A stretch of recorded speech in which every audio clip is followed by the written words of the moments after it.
Sary sy vaovao mahafinaritra noentintsika manakatona ny fandarana mahery amin'ity ariva ity. Fantatantsika mantsy fa tafiditra ao anatin'ny top 10 amin'ny fifaninanana dingue amin'ny taranja baskety FIBA 3-3 na ny baskety lalovina olona telo.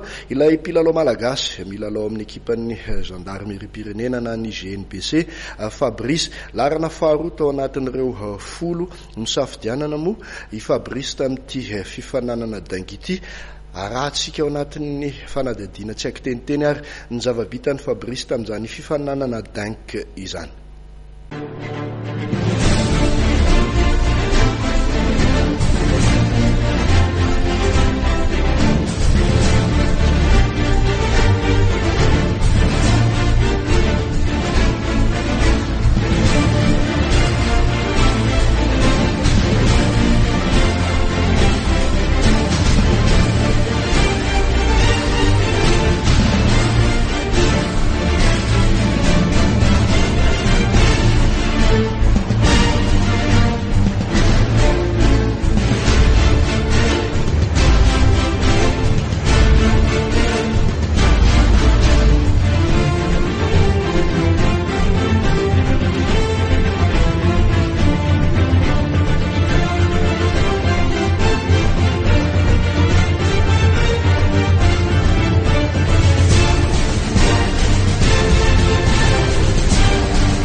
Dia iny sary mahafinaritra iny ihany koa noentintsika manakatona ny fandarana amin'ity hariva ity. Isorako ianao nanaraka izany fandarana izany hatramin'ny farany.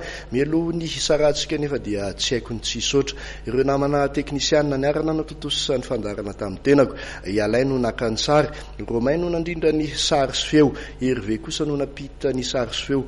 Tonga tany atokatrantsika tsirairay avy tany manome fotoananao amin'ny herin'ny anio tahaka izao indray. Veloma tompoko.